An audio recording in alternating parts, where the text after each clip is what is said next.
Good morning. My name is Ryan Phelps. I'm a sixth former. I serve as the vice president of school. It is my honor this morning to introduce Headmaster Chandler. Mr. Chandler is now in his 24th year at Salisbury School and is in his 12th year as the school's headmaster. In a line of very distinguished headmasters, Mr. Chandler is the seventh person to lead our school. Leading a boarding school is a 24-hour-a-day, 7-day-a-week responsibility, caring for 305 students, more than 150 faculty and staff members and their families, and this incredible campus. As students, we know that we can count on Mr. Chandler to welcome us in the chapel twice a week, encourage us at school meetings, and to support us at our games. In addition, his office door is always open to us. It is great to know that the headmaster knows us and truly cares about us. It is my pleasure to introduce Headmaster Chandler. Thank you.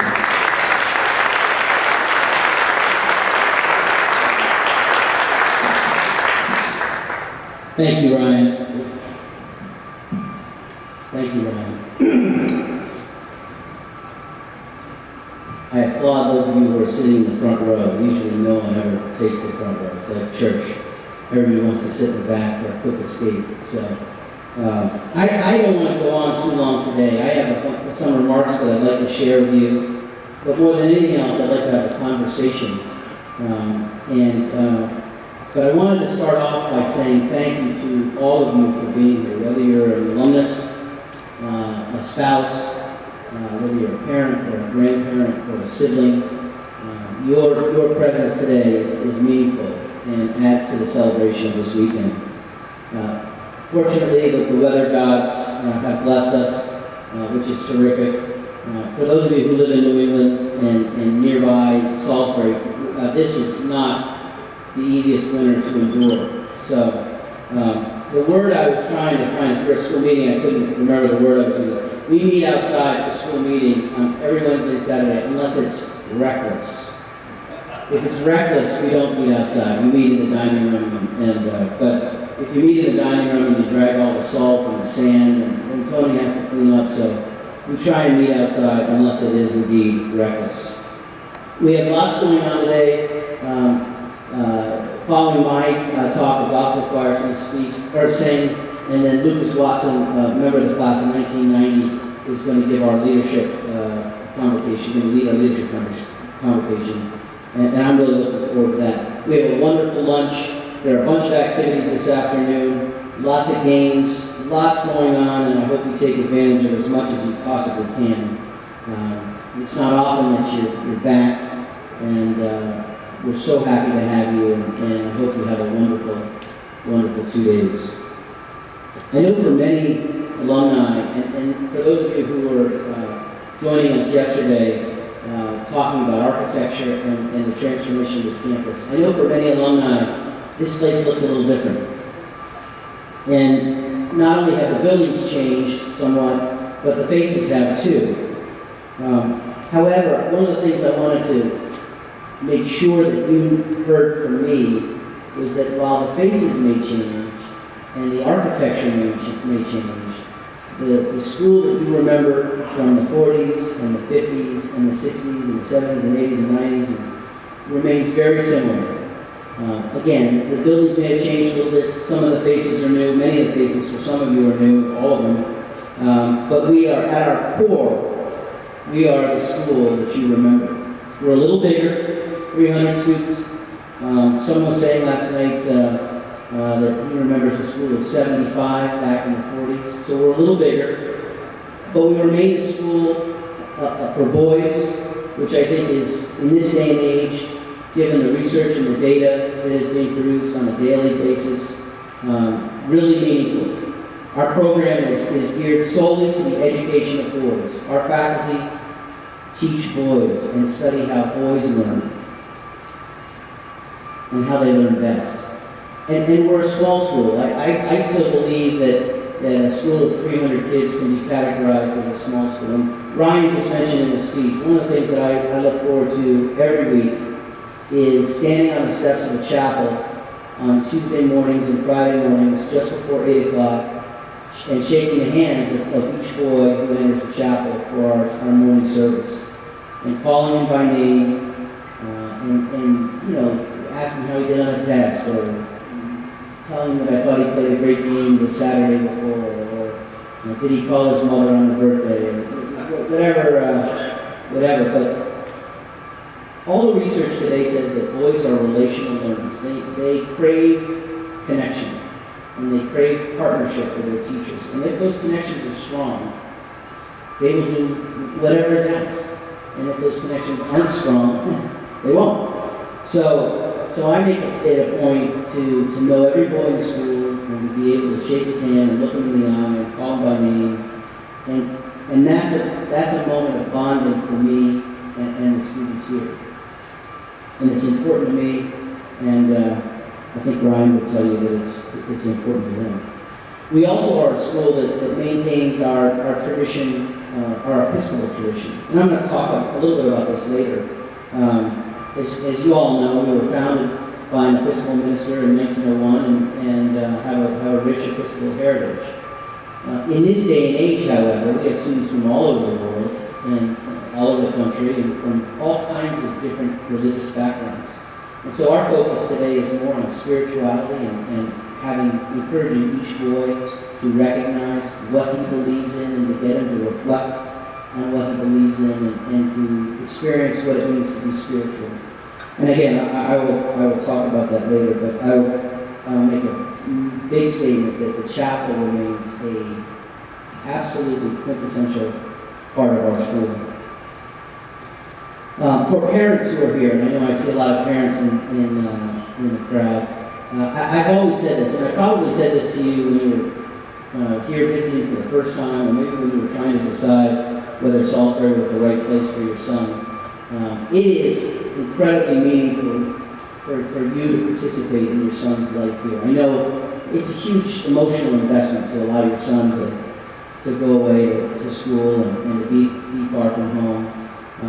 Tracy and I feel like we are parents of 300 boys when they're in our care, and that's an incredibly special part of this work. And we do care for your sons like they are our own. We share in the highs and we commiserate in the lows. But your presence here on this day and every time you have the opportunity to visit campus is really meaningful. So thank you for being here. As I said when I started, I'd like to have a conversation today. I will give a few talking points, and then I'd love to open it up. If alumni want to share a recollection or ask a question, parents the same. But I'd love to we'll save up plenty of time at the end to have a conversation. Because I think that would be a productive way to spend part of this morning. Next Friday, our Board of Trustees will be here to visit the school, to talk with faculty and students. And what I do as the headmaster on that occasion is give our board, the chief stewards of the school, a kind of a state of the school address. And we chart certain metrics so I'm going to give you an advanced view of some of the things that I would say to our board. There's at least one or two board members in our crowd today, so I hope they're not offended that I'm giving you guys a preview. I don't think they will be, so it's all good news, or mostly good news. But anyway, overall impressions of the school. The current year has been a great year for our school. Headmasters love steady, predictable years. Surprises arise from time to time. But steady and predictable, to me, is gold. I love steady and predictable. And I'm sure as parents you do too. But surprises do arise from time to time, and quite frankly, I expect a storm or two or three to arise during the course of the school year. Fortunately, this has been a very steady year. Many, many highs, not too many lows. The boys have been terrific. Great leadership from the sixth form on down. And as a result, my personal view is that the school is in terrific shape. I think walking around today, you would agree. The place looks great. The boys are happy. The faculty are happy. And happy places are productive places. But of course, that's very anecdotal, right? If I tell you, oh, the school's in terrific shape, it's pretty anecdotal. So let's talk about some of those metrics that I will share with the trustees next weekend. And I'll start with admissions. And it's probably, maybe my background, I was the director of admission here from 1996 to 2003. And I was in the admissions office for a time before that. And I gotta tell you, that was one of the greatest jobs of all time. Being at a school that I loved and talking to prospective students and families about the amazing things that go on at Salisbury School, by far the easiest job I ever had. I mean, it was just great. I loved it. And I try and play a role in the admissions office today, meeting as many families as I can as they come through. It's as you know, it's easy selling something that you really love, and it's something that's very close to your heart. But the admissions process is incredibly vital to the school. The boys are the lifeblood of the school. And from a financial perspective, 70% of the revenue that we use to run our annual budget comes directly from tuition revenue. Anyone want to hasten a guess on what our annual budget is for next year? I don't know how you ever have a clue what this would be. Any of you work for or serve on boards of schools that are like ours? Our annual budget for the next 3 years is $17 million. That's what it will cost to run Salisbury School next year. And I don't want to get into too much detail, but one of the statistics that frightens the daylights out of me is we spend $1 million just on fuel and electricity alone. So heating fuel, we buy 200,000 gallons of heating fuel a year to power everything, and propane and electricity. So overall, our annual budget is $17 million, and 70% of that comes from tuition revenue. So obviously, the admissions process is incredibly important. To date, we have over 500 boys who have interviewed for admission to Salisbury for next year. By the end of the cycle, which will conclude sometime in late June or early July, we'll have over 600 interviews. We've admitted 30% of those boys. So of the 500 plus that have interviewed so far, we've admitted 30%, which means that it's pretty selective. That's a good. And when I was the director of admission, one of the tough parts was I like everybody, and I think everybody's a great match for Salisbury, right? So saying no is horrible. I hated saying no.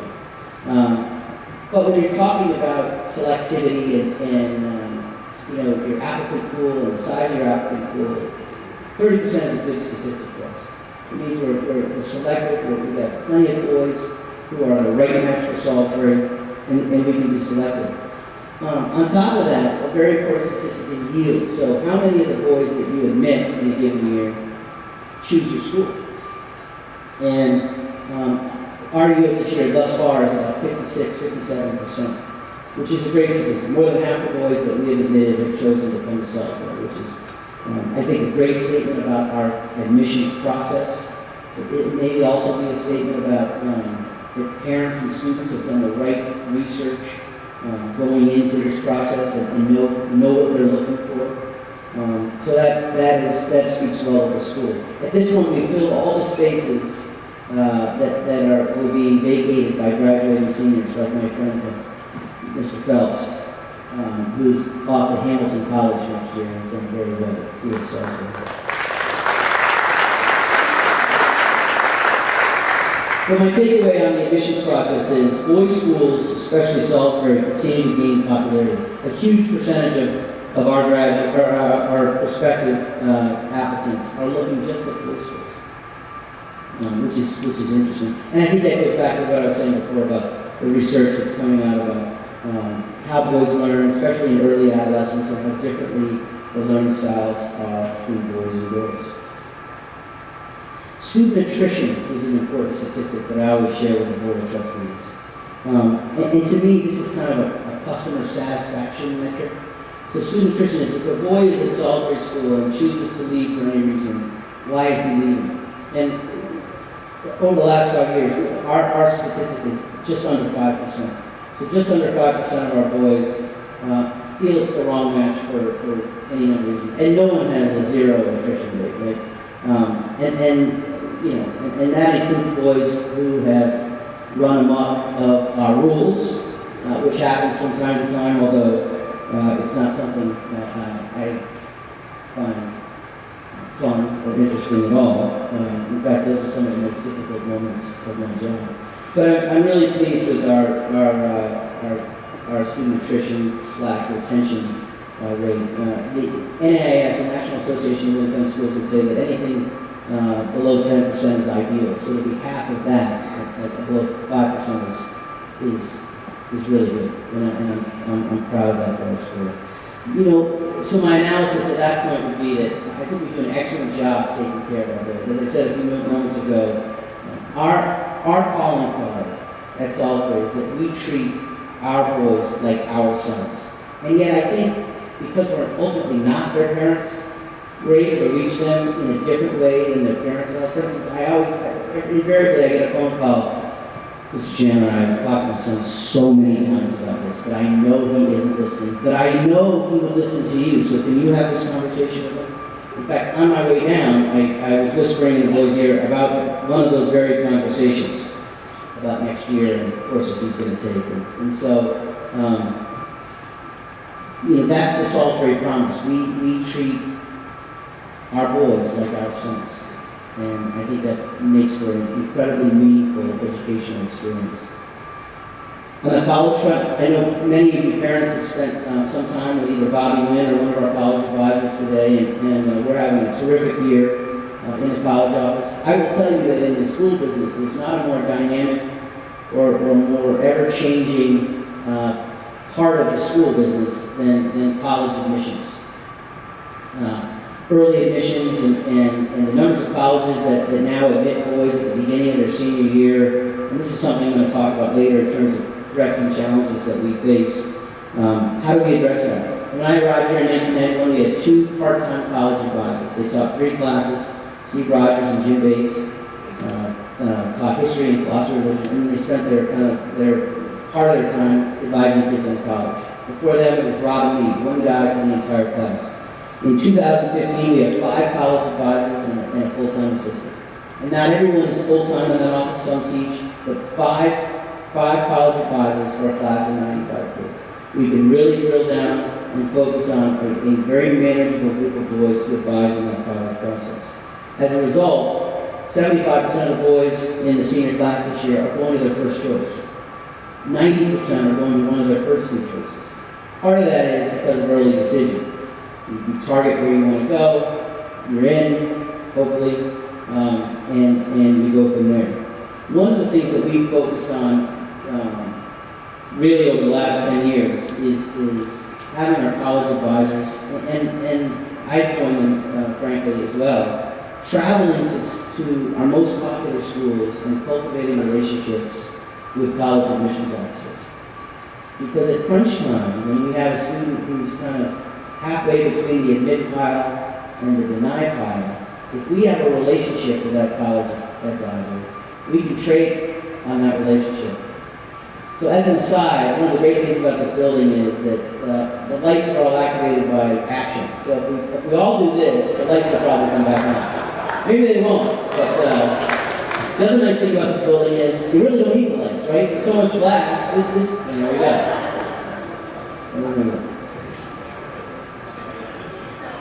Exactly. We're only spending $999,000. So anyway, cultivating relationships in the college world, and spreading the word of Salisbury, and making sure that whether you're an associate director, an assistant director, or the director, him or herself, knows exactly our stamp on our graduates, and are very confident that they will be able to go to their institutions and do really well. Development. That's a sneaky word for fundraising, right? And for most schools, and quite frankly colleges and universities, this is one of the most critical areas of focus when you're talking about the sustainability conversation. We're enjoying a strong year this year in fundraising, which is important because last year we closed a very large campaign.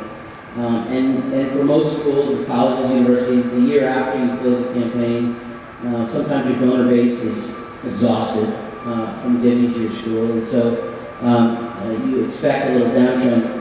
We are not experiencing that, which is great news, and it means we have an incredibly loyal group of donors, and I'm very pleased about that. Our annual fund this year is over $2 million, and we're about 88% of goal right now, which is terrific. So the question for those of you who don't know, so why is fundraising so important? It still today costs us just over $5,000 more dollars to educate a kid than we charge in tuition today. And many families say, so why don't you just charge $5,000 more? Well, we're trying to keep tuition prices down. And so, in line with our peer schools. And so, such things as the annual fund and capital giving programs are really critically important to educational institutions, whether they're at the secondary school level or the higher ed level. And I talked, unfortunately, when we were talking about the budget before, it's not teacher salaries that are inflated over here. In fact, I think the average teacher salary this year was just under 2%. It's hyperinflationary costs and fuel and food and electricity and healthcare. Just healthcare has been crushing us. If our business manager told me the other day we had a 9% increase this year. We were so excited. But we spent almost $1 million on healthcare for our 150 faculty and staff members. So, paying teachers competitive salaries, taking care of this beautiful campus. Again, if 70% of our operating budget comes from tuition revenue, 30% comes from two sources: annual giving and draw on our endowment. Our endowment is $58.5 million. We draw a little less than 5% of that each year. We don't draw any more than that. That's a board policy, so that our endowment continues to grow, but also helps fund our operations. But that's why the annual fund and fundraising is so critical. Also important to know, as parents and alumni, we run a balanced budget in each of the last 15 years. As a non-for-profit, that's really important. It means that we are using our resources wisely, and our fiduciary responsibilities will take incredibly important. Finally, the faculty, we have a very steady faculty in terms of comings and goings. I'm actually going to talk a little bit about the faculty in a second, but our average faculty tenure is 15 years. We have 10 members of our faculty who have served for 25 years or more, 5 who have served for 30 years or more. More than anything else, more than these wonderful buildings that we're sitting in today and having lunch in later on, or athletic fields, schools of people. Schools of people. You can have a great chemistry classroom, but you can have an even better chemistry class on a log on Fox's Ledge if you have a wonderful chemistry teacher. So schools of people.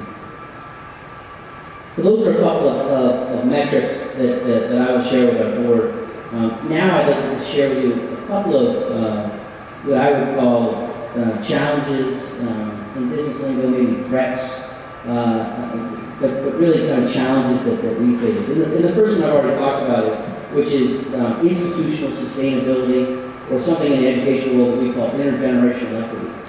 Intergenerational equity means basically that the decisions that we make today as school leaders, as board of trustees, are decisions that are not only good today and for the next 5 years, but also for those who come after us. So whomever is the next headmaster and the next board of trustees, hopefully they will look back and think that we made some very, very good decisions and that we stewarded the school wisely and safely. And as I said, our endowment is right around $57.5 million, but we also we carry significant debt. And that is very well stewarded, very well structured. We have a detailed 10-year financial plan that guides us in all that we do. But needless to say, whether you're a secondary school or a college or a major university, growing endowment is critical. It's critical for a lot of reasons. It's critical so that you have funds to hire and pay and reward a terrific faculty, so that you have funds to keep tuition somewhat manageable, and I say somewhat because it's not really manageable now. It's something that worries me. I think if, in the future, when we get to an endowment of $100 million, I think we'll be in really good shape. And we're on our way, but we've got some work to do. But if you ask me what is the question that I kind of, or the challenge that I wake up at 3 o'clock in the morning and think about, it's this idea of sustainability. What's tuition going to be like 5 years from now? What's our endowment going to be like? What happens at the college level is that about 70% of the, or 80% of the students at the college level receive some sort of assistance to help manage those costs, whether they're Pell Grants or work study or grant or loans. And I think right now, 70% of our families here at Salisbury pay the full tuition, and 30% receive financial assistance. I think that'll even out over time as the numbers continue to grow, which means that our endowment and the funds that we have to provide financial assistance are absolutely critical. The next threat that I think about is managing and optimizing technology. I shared a great conversation with Peter Finney and down in NCT. We were talking about Facebook. Neither of us are on Facebook. For me, there's a very good reason for that. I don't want anything that I did in Brown University in the late 80s pictures to come back and haunt me. No, I didn't do any of that. But my wife told me I'm not allowed to be on Facebook, so she is. But so I've given the same speech in the chapel in each of the last 4 years, which is to tell the boys to live their lives and not record their lives. Put down your phones, look up, talk to each other. The greatest piece of this experience, by far, is the relationships you build with your classmates and your roommates and your faculty mentors. In fact, if I had to ask any member of the alumni body who's in the crowd today, they're here to see their friends. They're here to see their faculty mentors if they're still here on the faculty. It's the relationships that we build in our time on the hilltop that are the most meaningful experiences that we take away. And if you're doing this all day long and looking at your phone and you're on Facebook or Snapchat or any of those other things, you miss out. And I also personally think that Tracy and I talked about this, that Facebook and Snapchat are dangerous. No one puts the bad picture where you have a little piece of salad on your tooth on Facebook, right? You only put that picture where you're standing over a cliff and the sun is setting behind you and you've got all your beautiful children. Everybody puts their perfect lives on Facebook and Snapchat. It's not real. It's not real. And I think it causes people to think about what they don't have or to feel jealousy about what another has, rather than to look inside and be really excited about our own lives and what we each have. And so I'm as anti-Facebook as I could possibly be. I know that's not a popular stance, but I tell the boys all the time, live your life, don't record your life, be proud of who you are, don't compare yourself to somebody else, be the best version of you that you can possibly be. In many regards, I said to Peter, Facebook is the antithesis of what our vision of Salisbury School is, which is a humble school. So if I ever get on Facebook, I'm going to put all the bad pictures where my hair looks stupid and my tie's over here, and just to be anti-Facebook. Technology affects us in so many other ways too, and I was just bragging about the longevity of our faculty. That can be tough in some ways, in that the students that we have today, they know nothing else but a world with this incredibly advanced technology, right? But if you've been on the faculty at Salisbury for 24 years like I went through secondary school without a computer. I had a typewriter. I got to my first year at Brown University, and my dad, as a high school graduation present, gave me a Mac 128K. It looked like an upside-down fishbowl. The screen was about this big. If you wrote a paper longer than 20 pages, you had to create a new file for the paper for you to keep writing. The graphing calculators that our boys use in math classes here have 5 times the memory that my computer had back in the fall of 1985. So So training our faculty, investing in professional development. Boys today especially, the classroom can be so wonderfully enhanced with technology, using YouTube clips and the projectors that we have overhead and laptops, and it can be an absolutely wonderful experience, but you have to train your faculty to do it. And we have some people that just embrace this, and for others it's not as easy. So that's a challenge that we have. But because the boys and all kids today have been reared with smart boards and all kinds of advanced technology in the classrooms, it's up to us to make sure that we are not only keeping pace, but we are leading. Interesting. For many of you, if you haven't stopped by the library, on the first floor of the library on the right-hand side is a global classroom, which has a large screen. It's actually four televisions, flat-screen televisions put together, and we can actually hold classes or hold meetings with people from off-site, off-campus, which really opens up our educational opportunities in a really cool and meaningful way. So if you haven't stopped by that classroom, I would check it out. I have two more that I'd love to get to, and then I have a quick letter that I'd like to read you. But providing opportunities for boys to define themselves at Salisbury School is something I think about all the time. You know, if you're a great student in school, you have a platform to shine. If you're a great athlete in school, there are myriad opportunities for you to feel good and to build confidence. If you're not a great student and not a great athlete, you have to look for ways to shine. And as school leaders, we have to develop programs where those boys can shine. So investing in arts and theater. We have a brand new robotics program where students can choose to build robots in the afternoon rather than during one of the seasons, rather than going outside and playing soccer or hockey or whatever. You know, we have a wonderful entrepreneurial studies program that takes advantage of kids that want to run businesses. A few weeks ago, I took a group with two faculty members, a group of 30 plus kids up to Vermont, and we went to the Calvin Coolidge Foundation and spent a day studying public speaking and speech and debate. And they were kids that thought that was brilliant. You know, unfortunately, the bus broke down on the way home, so that was about a 10-hour ride back, but I haven't heard the end of that one, let me tell you. But creating programs and opportunities of distinction so that, one, that the kids can find their place to bloom is critical. And creating those programs so that we can separate ourselves from other schools is really important. We think about that all the time.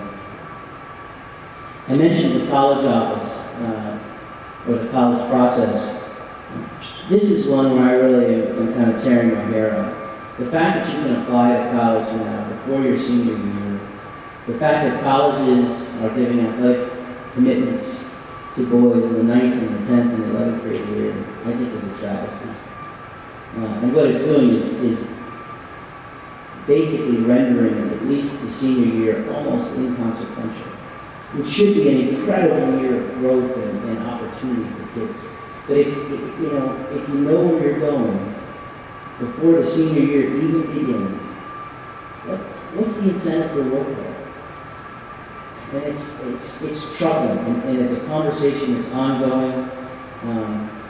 I'm especially vexed by this whole concept of identifying an 8th or 9th grader and saying, like, 4 years from now, I want you to come to my university. You're committed. We have a saying in Salisbury, the best athlete in the 9th grade is never the best athlete in the 12th grade. The best athlete in the 9th grade is the kid that was shaving when he was 11. And the kid who's the best athlete in the 12th grade is the kid that grew later. So it's crazy for coaches to predict this, but on a larger, more on the 10,000-foot view level, we only have 4 years with these boys. And it takes 4 years for us to help them make that journey from being a young boy to being a young man who's ready for the college experience. And if we're being short-circuited if we're only given 3 years or 2 years or 1 year, gosh, that makes our job so much harder.